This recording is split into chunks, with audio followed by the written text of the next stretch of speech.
जब अधर्म की सीमा टूट जाती है, जब सत्य सिर झुका देता है और जब मनुष्य यह भूल जाता है कि उसके ऊपर भी कोई है, तब धरती पुकारती है अपने रक्षक को, अपने प्रभु को।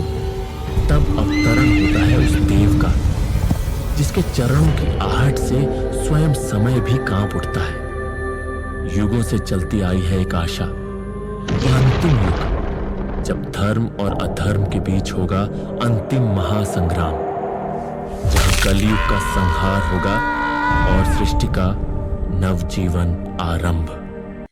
समय कलयुग का अंतिम चरण, जब अधर्म अपना विकराल रूप धारण कर लेगा, तब जन्म लेगा एक दिव्य बालक, एक साधारण से गांव में, परंतु उसका उद्देश्य होगा असाधारण।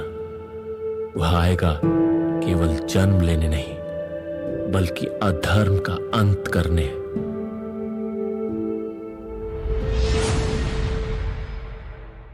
समय 16 वर्ष पश्चात,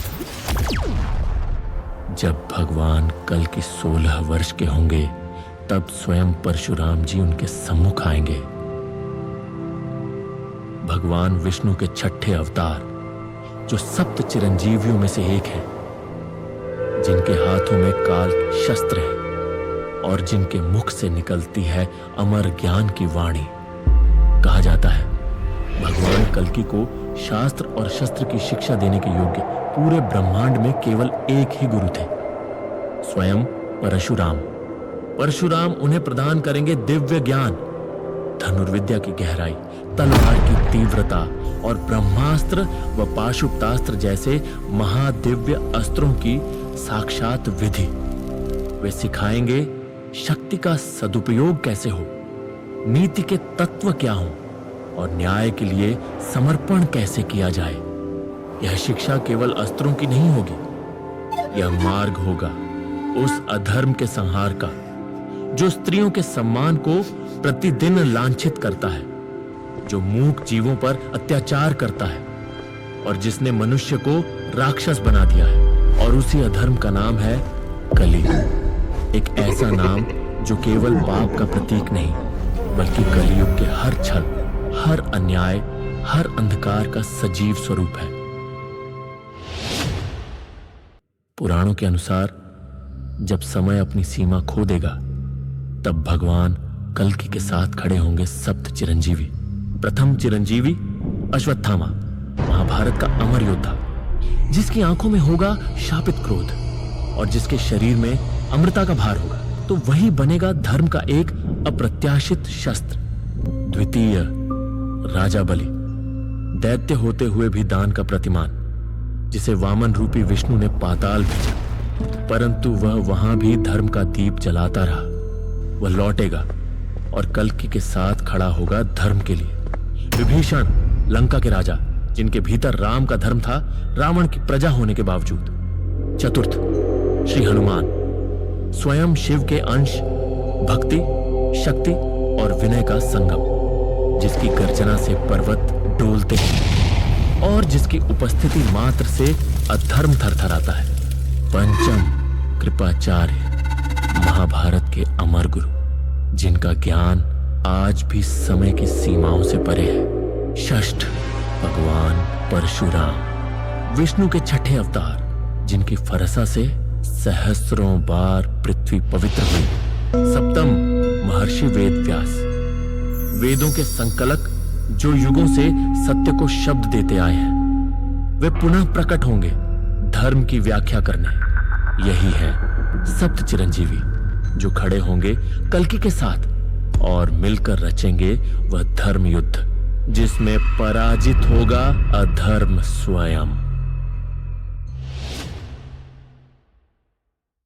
जहां प्रकाश होता है, वहीं अंधकार भी जन्म लेता है, और उस अंधकार का नाम है कली, नरक की गहराई से जन्मा हुआ राक्षस, जो किसी देव या ऋषि से नहीं, बल्कि मनुष्य के पापों से उत्पन्न हुआ।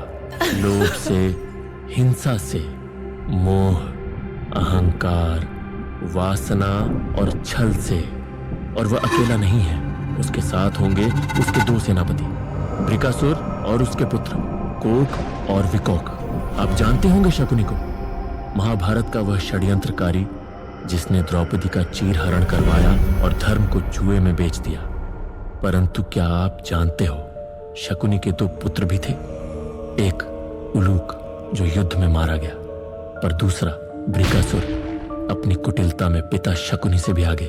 उसके 2 पुत्र कोक और विकोक पाताल में जन्मे ऐसे असुर जिन्होंने सहस्त्र वर्षों तक तपस्या की और ब्रह्मा जी से पाया एक वरदान। इनमें से कोई भी मारा नहीं जा सकता, क्योंकि यदि एक जीवित है तो वह दूसरे को अपनी केवल दृष्टि मात्र से पुनर्जीवित कर सकता है। यही वरदान उन्हें अमर के समकक्ष बना देता है। कली के पास होंगे ये अमर राक्षस और एक असंख्य राक्षसी सेना, जो न केवल धरती पर बल्कि मनुष्य के भीतर के अंधकार, लालच, द्वेष, छल, वासना, घृणा से जन्मी है। जब ये अंधकार चारों दिशाओं में फैल जाएगा, जब पाप और हिंसा धर्म को दबा देगा, तब वे प्रकट होंगे, न मंत्रों से न वेदों से, बल्कि स्वयं श्री हरि घोड़े पर आरूढ़ होकर अपनी तलवार के साथ भगवान कल्कि के रूप में।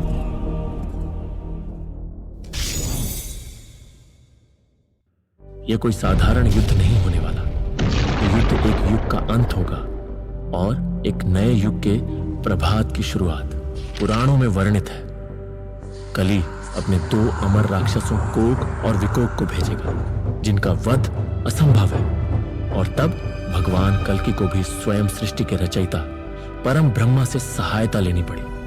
ब्रह्मा जी ही बताएंगे कि कोक और विकोक का अंत कैसे संभव है, क्योंकि जब सत्य की तलवार गिरती है तो कोई भी अमर नहीं रहता।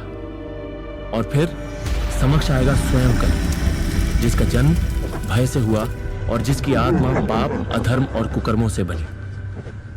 आकाश थम चुका होगा, धरा कांप उठेगी। सत्य और अधर्म एक ही समय, एक ही भूमि पर आमने सामने खड़े होंगे। कली आकाश से अंधकार गिराएगा तो भगवान कल्कि ने अपनी तलवार से उसे चीर देंगे और अंत में भगवान कल्कि उठाएंगे वह दिव्य तलवार, जिसे कहा गया है युगांत।